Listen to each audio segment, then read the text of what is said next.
crois que le point important à avoir en tête, c'est que l'entrée dans l'Anthropocène, la charnière des XVIIIe et XIXe siècles, c'est pas faite dans un monde où on ne se soucierait pas d'environnement.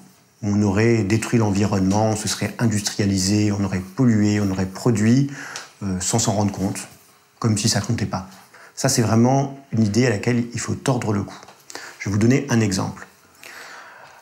Jusqu'avant 1810, la question de l'environnement, la qualité des airs, ce qu'on appelait à l'époque les choses qui nous environnent, est essentielle.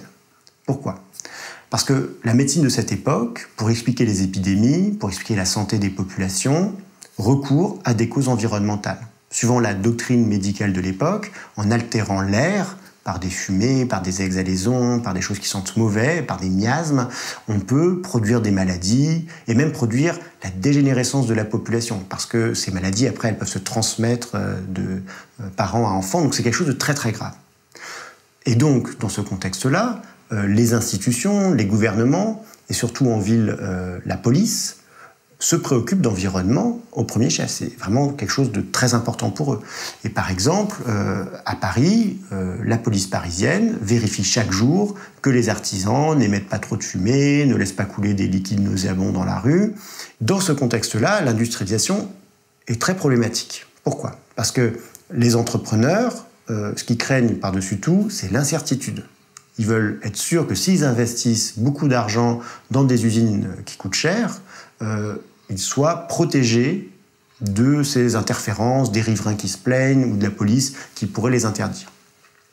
Et donc en 1810, c'est un moment de très fort développement, en particulier de l'industrie chimique, quelque chose qui est très cher et très polluant.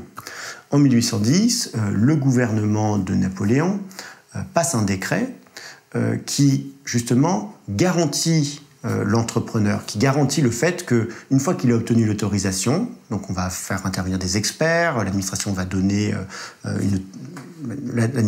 une autorisation très officielle. Une fois qu'il a obtenu cette autorisation-là, il est garanti dans son existence. C'est-à-dire qu'il peut polluer autant qu'il veut. Les riverains, les voisins n'arriveront jamais à obtenir la suppression de son entreprise. Qu'est-ce que ça veut dire ? Ça veut dire que les voisins, finalement, ont pour seul recours la justice civile.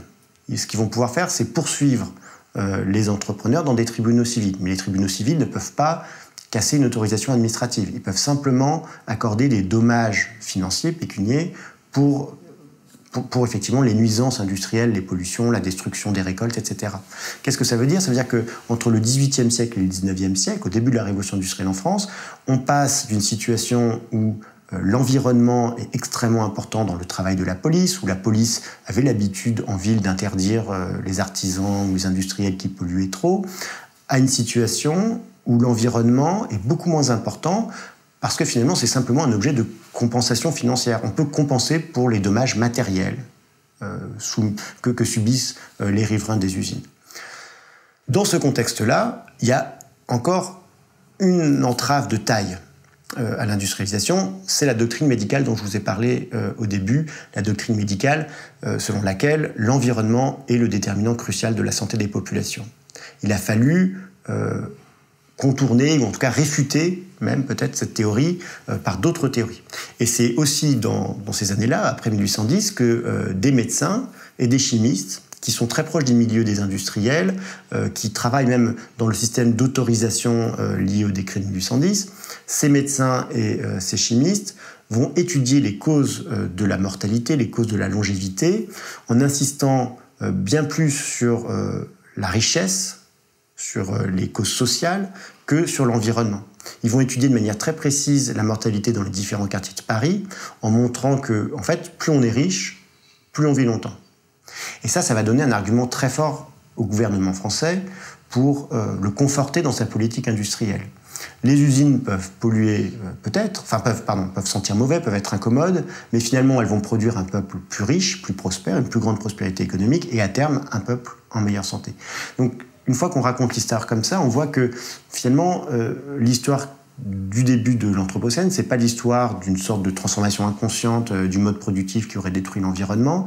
C'est au contraire une histoire très conflictuelle, très politique aussi, où on voit à quel point les savoirs ont légitimé a posteriori des transformations industrielles et ont aussi permis de passer outre les craintes, de dissiper les craintes, de circonvenir les plaintes, de marginaliser les alertes, de désinhiber, si vous voulez, la modernité industrielle.